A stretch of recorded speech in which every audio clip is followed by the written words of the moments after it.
Hello and welcome to the Ideas Pod at Raisina Dialogue 2025. I'm Lavanya Mani and I'm a fellow at ORF. Today we have a very interesting session for you, leadership in a crisis. Whether it's politics or business, the ability of a leader to navigate a crisis is critical.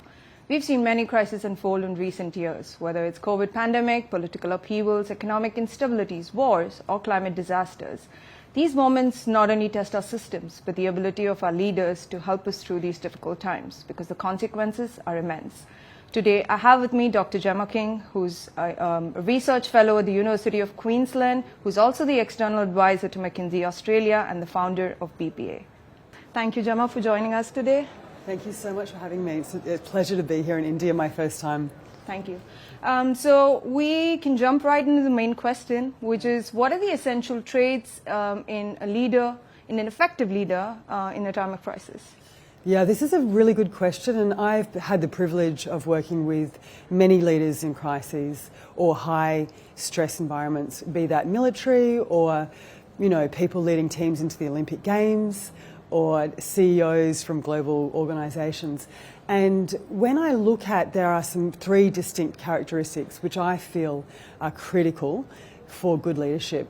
And the first one, which I think is quite underestimated how important this first one is, and it is the notion of self-leadership.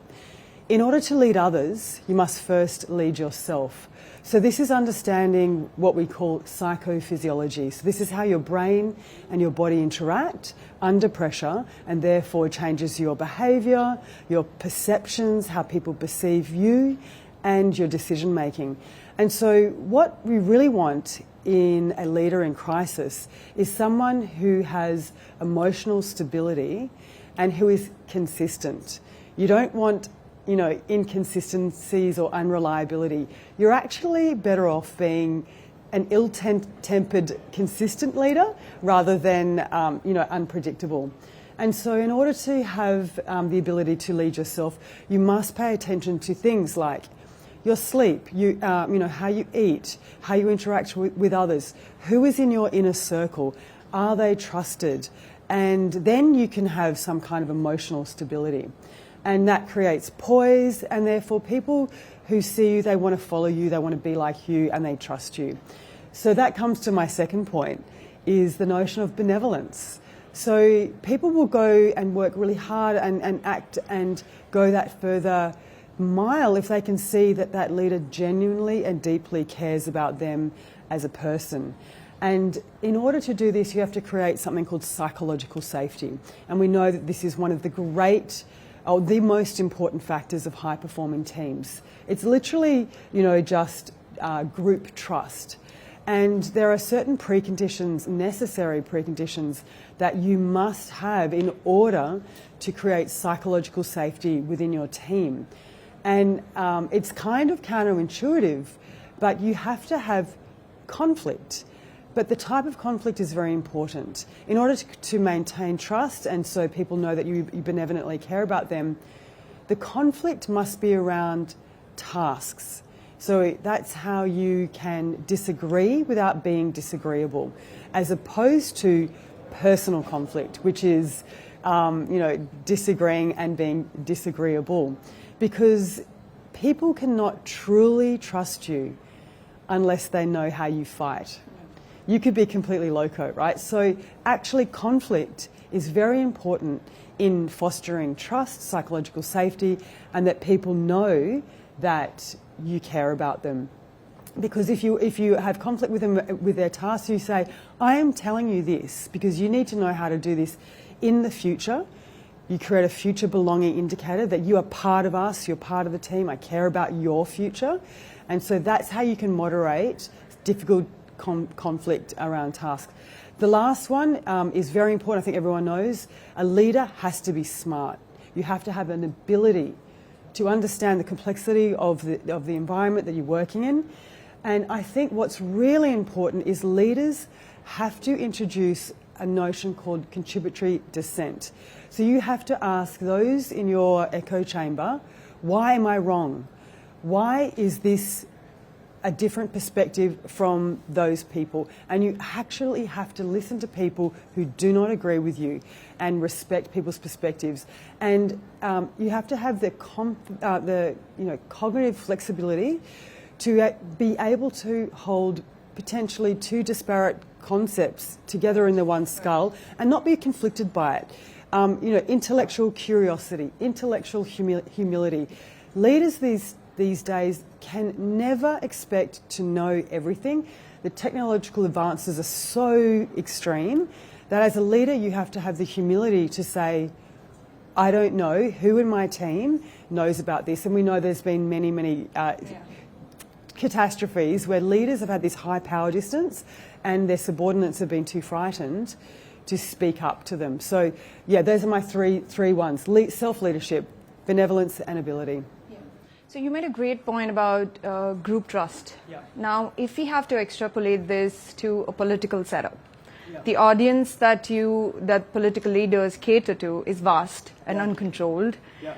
So how can political leaders then build trust or position themselves as trustworthy in a crisis situation? Like, how do you create that morale amongst public when in the midst of a crisis?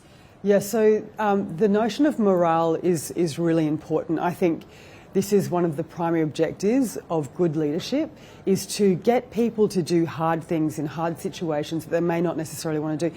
And in some situations, putting their life on the line and living in austere environments. And so I have a 3-point formula for creating morale in people who are dealing with difficult things. So first thing a leader must do is they must show deep appreciation for the sacrifices that their leaders are giving, that their efforts are seen. And you have to almost empathise with them, so I understand that you are in pain right now and you are suffering and it's hard. And so you see the sacrifices, number one. Number two is that you have to remind people of the higher order meaning and purpose as to why they're doing this. So you're always having to elevate up about, we have shared adversity, we have a shared goal, we are together in this. People can do amazing things when they feel like they have a collective, they have people behind them and a shared collective purpose. And then the third one is, as a leader, this is probably the hardest one, you have to instill hope. Right. So you have to talk about an idealised future, that yes, things are hard, things are tough, but if we stick together and we do the right thing, this is the potential. And so that is that charismatic leadership, that is that visionary leadership, that we will get there in the future. And you have to punctuate everything you say and preface everything you say with the appreciation, the higher purpose and the hope. And I think that's the best way to create morale. And then you asked about trust. So I think you cannot beat consistency. Like, you need to demonstrate consistency, ability and benevolence.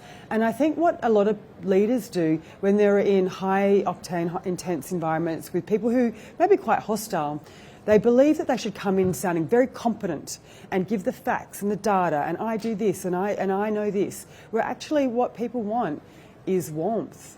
There's a great paper from a Harvard professor, Amy Cuddy, who talks about the importance of warmth versus competence. So if you want to engage and ingratiate trust, you come in with warmth, with likeness, with shared values, with a perspective that I know you, I like you, I feel like we are on the same page. Therefore, I will then listen to whether or not you're competent or not. But you have to placate people's primitive brains, like, A, first, are they dangerous? B, are they like me? Right. And then C, are you useful? That is why, as a leader, you should never say something of critical importance in the first 2 minutes of an important meeting. Wow. Because people's brains have to be given the chance to scan you, and their brains go through those 3 questions. Are you a threat? Are you like me? Are you similar? Do we have similar values? And only then will they listen to you, and they will ascertain, are you useful for me? So don't come in saying, we should do this, we should do that. You need that social lubrication. You need that time, give people time to make their brains down-regulate and then listen to you. Yeah. No, those are some great points. I feel like you've answered my next question, which was what kind of leaders do people want to listen and follow? And you made some great points. Predictable, empathetic, charismatic, and I think... real, authentic. I think that people want to know, like, you want to have a leader that's quite, like, slightly aspirational. Yeah. Like they demonstrate dispositions and traits that you aspire to and you want to be like. Yeah. But they're not too far away that they're like, oh, I will never be like that. So that you have to have a bit of realness, a bit of ruggedness, a bit of... I think authenticity. You know, if you make a mistake, self-correct and use it as a learning opportunity, not pretend to be like it was somebody else's fault. Yeah. Like, be authentic. So, while being authentic, I think one thing that we're seeing in the global leadership landscape is that there is a fundamental shift in what kind of leaders are coming to power. Yeah. And there is a bit of, a gray area whether leaders are empathetic or too candid, predictable or unpredictable, and it's all morphed up at this point. Yeah.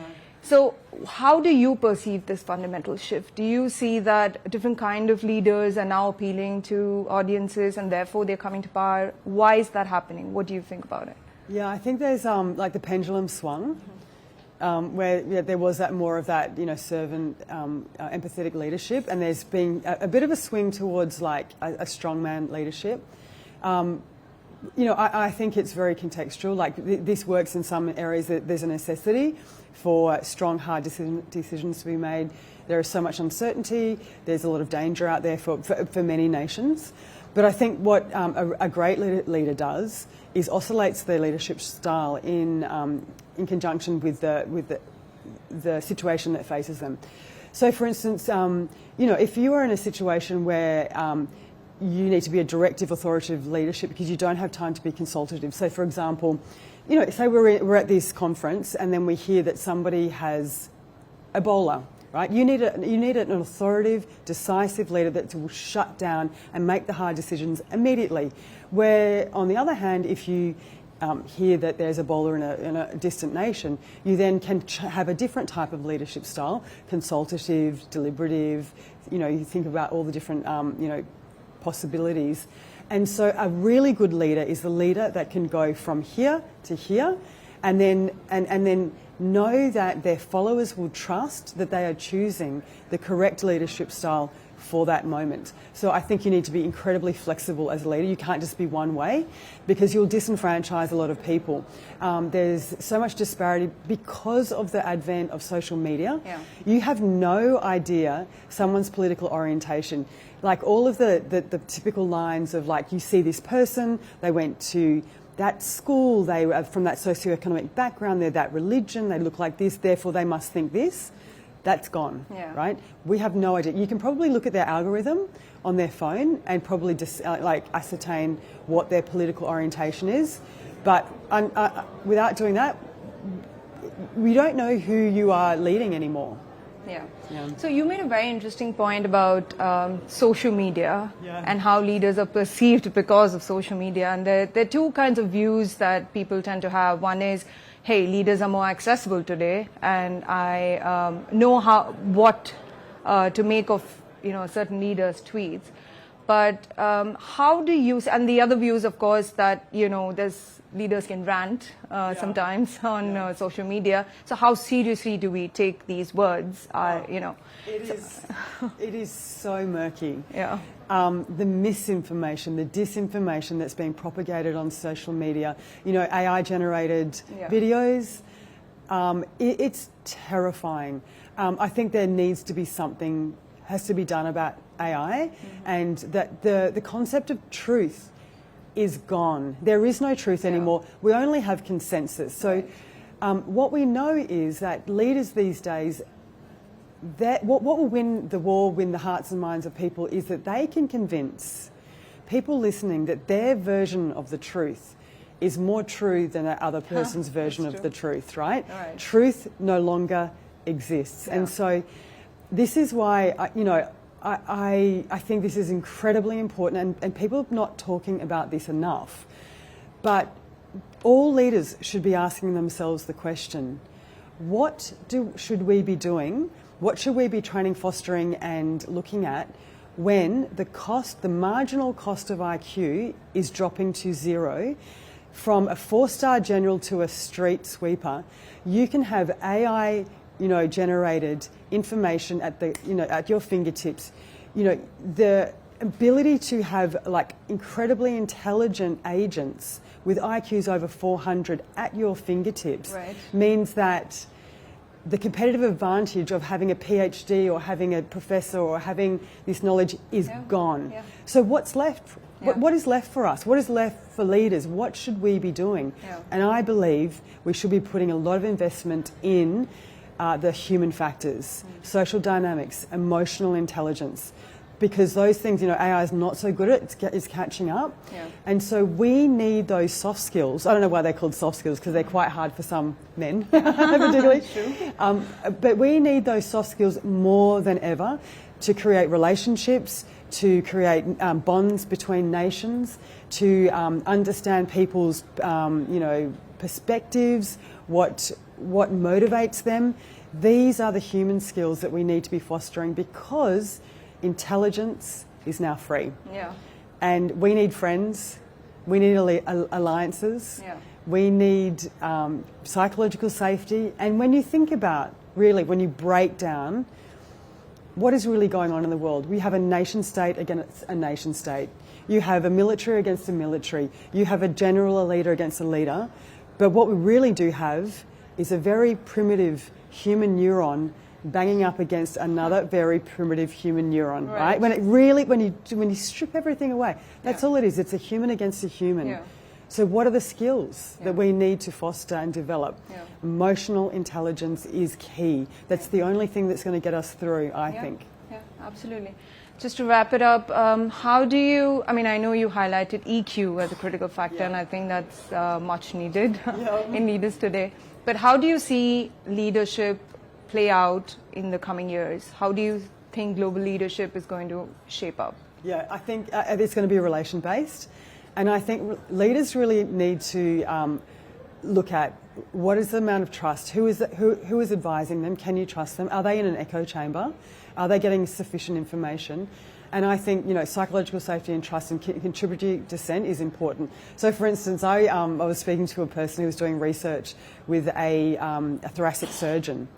And, some of these surgeons are very frightening for those who are working around them. Right. And this nurse inside the emergency room, inside the operating room, was so terrified of that leader or that surgeon that she watched that surgeon sew up a pair of scissors into the thoracic cavity of that patient, right?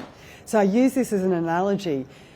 All the leaders out there, how many of you have got people in your team that are allowing you, metaphorically, to sew scissors into chest cavities? Yeah. Okay? You need to have truthful, honest, candid, probably not so good information being fed to you on a regular basis. And if you don't, you can sew scissors into people's rib cages. Yeah. And I think and so leaders need to have really good emotional intelligence going forward. Yeah, that was a great session, Jemma. Thank you so much for joining us, and thank you all for joining us.